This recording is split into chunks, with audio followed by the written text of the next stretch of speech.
Il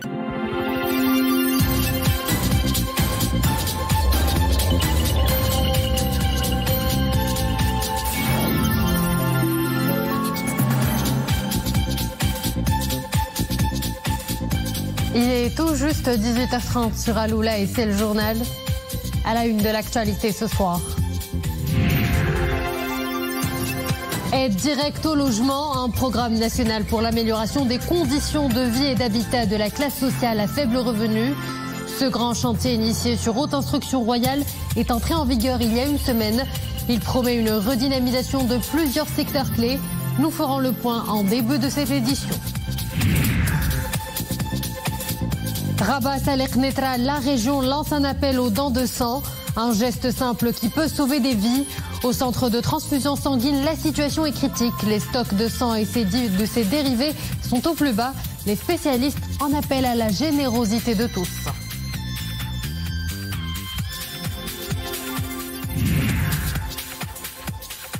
Enfin, deux journaux plein feu sur un produit qui fait la fierté du Maroc, le khli', une des composantes de l'histoire gastronomique marocaine riche, écrite et jalousement préservée par les gardiens du temple culinaire.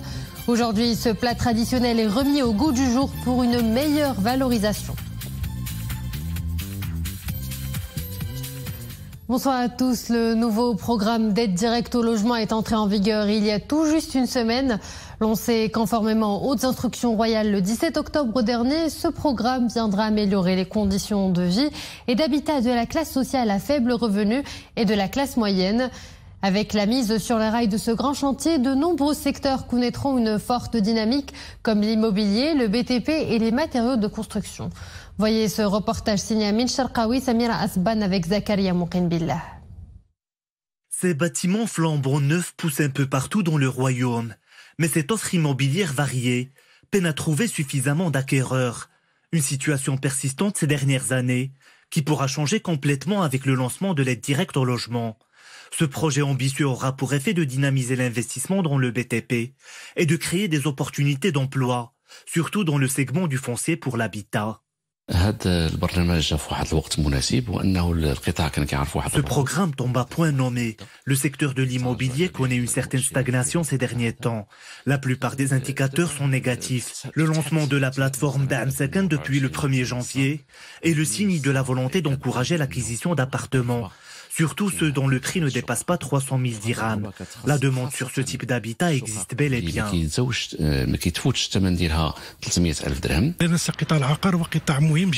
L'immobilier est un secteur catalyseur de développement. Il a l'avantage d'être décentralisé et d'avoir un impact direct sur d'autres secteurs productifs et de services. Le BTP fait travailler une main-d'œuvre importante.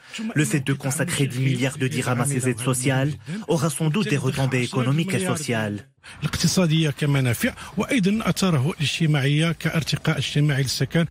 Autre secteur bénéficiaire des impacts positifs de ce programme, les services. Les notaires auront un rôle de premier plan avec une tarification plafonnée à 2500 dirhams, englobant les honoraires et les frais de dossier. Le mot d'ordre est la simplification des procédures et des mesures administratives. La plateforme Da'am Sakan permettra l'échange de données entre les différents intervenants.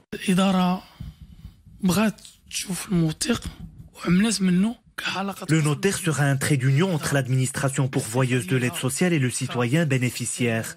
Le rôle du notaire est de s'assurer de la validité des conditions d'octroi de l'aide. Il doit rédiger la promesse de vente et s'assurer que le bien immobilier a les chances d'être retenu.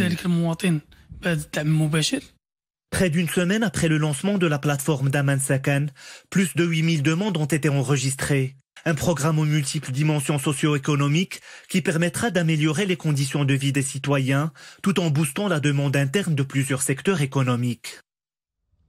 Don de sang, de petites gouttes qui peuvent sauver des vies. En cette période, les donneurs de sang sont de moins en moins visibles dans les centres de transfusion sanguine, alors que les besoins en ce liquide vital sont réels. D'après les spécialistes, la situation actuelle est alarmante. La sensibilisation du grand public à l'importance de la mobilisation pour renflouer les stocks s'impose. Regardez ce reportage au centre de transfusion sanguine de la région Rabat Saleh Knetra, d'Iman Slaoui, Asma Attazi avec Maria Awad. Le geste est simple, rapide et indolore. Une fois arrivé au centre de transfusion, un médecin vous examinera.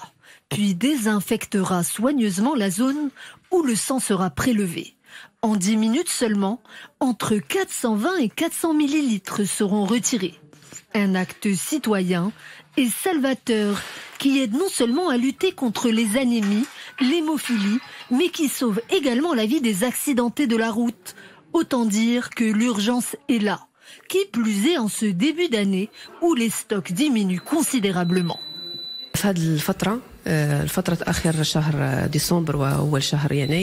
En général, en janvier, nous manquons cruellement de stock de sang. Les donneurs ne sont pas nombreux, alors que les besoins sont immenses. Il ne faut pas oublier que le sang récolté sert non seulement à soigner les maladies où l'on court, mais aussi les accidentés, les anémiques. Les besoins sont très importants. Je viens régulièrement au centre de transfusion sanguine, car beaucoup de gens ont besoin de ce précieux liquide. Il ne faut pas avoir peur de franchir le pas. Cela n'est absolument pas douloureux et cela sauve des vies. Globules rouges, plasma et plaquettes. 3 types de dons sont possibles et tous constituent une urgence vitale. À titre d'exemple, dans la région de Rabat-Salé-Kénitra, les stocks de sang n'ont jamais atteint un niveau si bas. À ce jour, aucun produit ne permet de remplacer le sang et la durée de conservation des globules rouges est seulement de 6 semaines. C'est un devoir de citoyen que de faire don de son sang. Tout le monde devrait le faire car ce petit geste anodin sauve des vies. Les hôpitaux et les centres hospitaliers manquent de sang.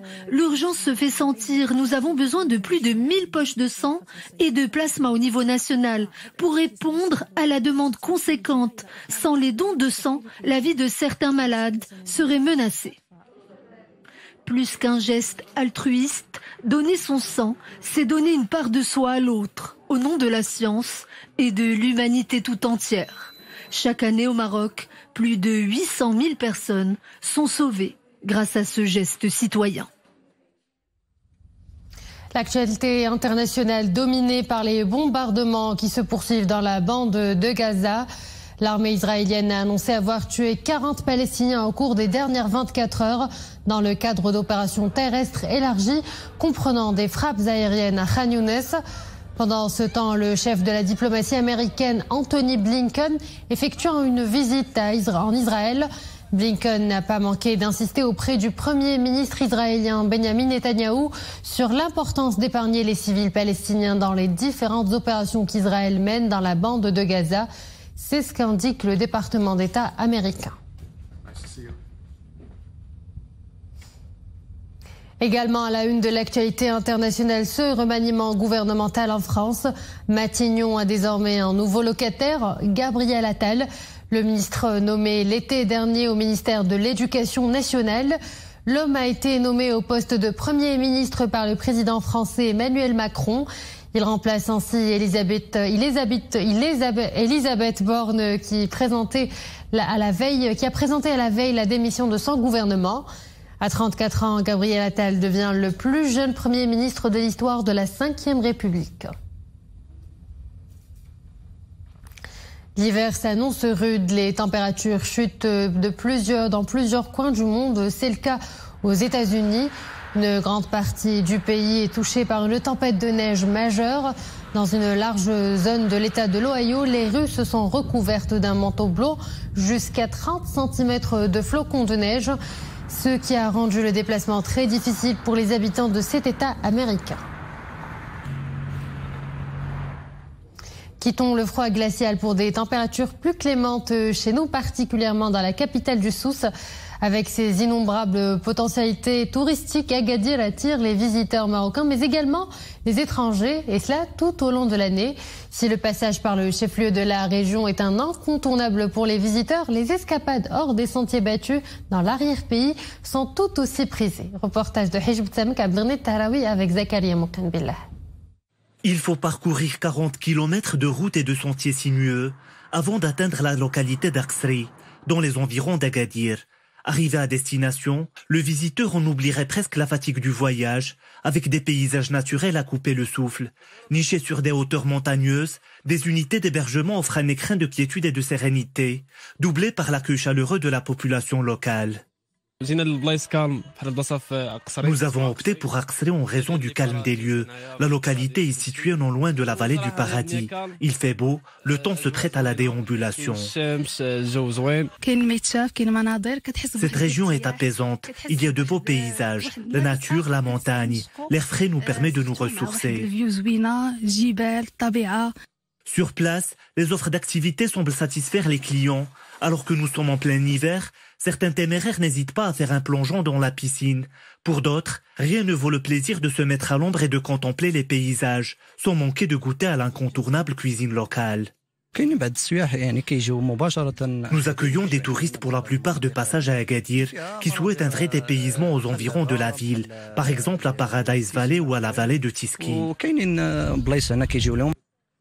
Ces escapades dans les zones montagneuses ne manquent pas le chef-lieu de la région, Agadir. La capitale du Souss attire des nombres importants de visiteurs tout au long de l'année. Passage obligé, la Kasbah d'Agadir Oufla et sa vue panoramique sur l'ensemble de la cité. Nous venons de France, d'Angoulême, juste à côté de Bordeaux, et on a choisi Agadir tout d'abord pour le climat. Et on s'est renseigné par rapport aux activités qu'on pouvait faire avec nos enfants, parce qu'on a 2 enfants en bas âge. Et donc on a découvert qu'il y avait un téléphérique ici, que c'était le seul téléphérique du Maroc. Avec son littoral, son climat tempéré et ses infrastructures hôtelières, Agadir draine un nombre important de touristes. La deuxième destination touristique nationale conforte sa position de leader, dans le contexte d'une année record pour le tourisme, avec 14 millions de touristes accueillis au niveau national en 2023. C'est un incontournable de la gastronomie marocaine, star du petit déjeuner Fassi. Vous l'avez sans doute deviné, je vous parle de khlia, un produit du terroir apprécié de tous. Sa préparation relève d'un savoir-faire transmis de mère en fille. Découvrant les secrets de cette tradition culinaire qui embrasse aujourd'hui la modernité sans perdre une once de son esprit d'antan. Le reportage est signé Iman Slaoui, Anwar Roumari, Youssef Chergui et le commentaire est de Maria Aouad. Il fait partie du terroir marocain. Le khlia, où viande séchée et maturée se décline sous bien des formes.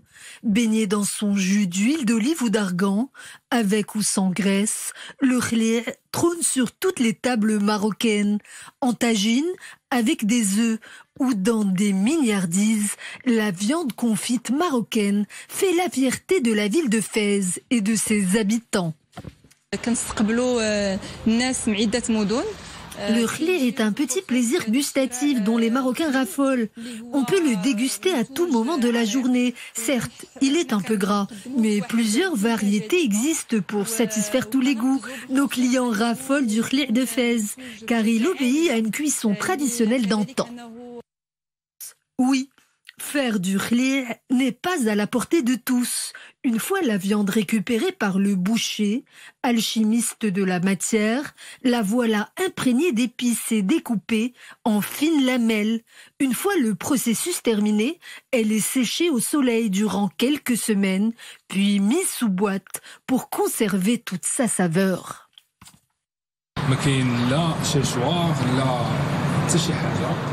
Pour fabriquer du khlia, il faut s'entourer des meilleurs artisans du marché, à commencer par un bon boucher agréé. Une fois la viande désossée, commence la maturation. Et tout ce processus exige de la patience, mais aussi beaucoup de passion.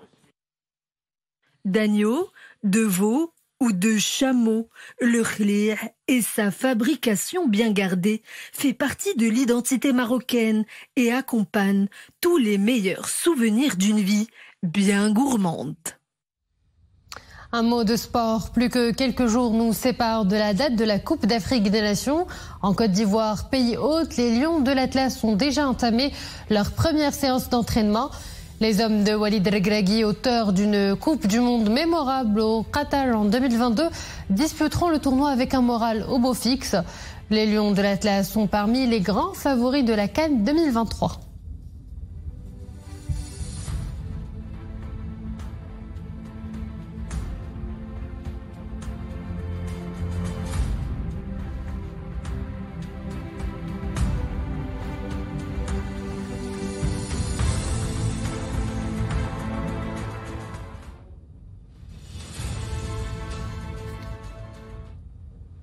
Avant de refermer ce journal, cette alerte météo vigilance orange.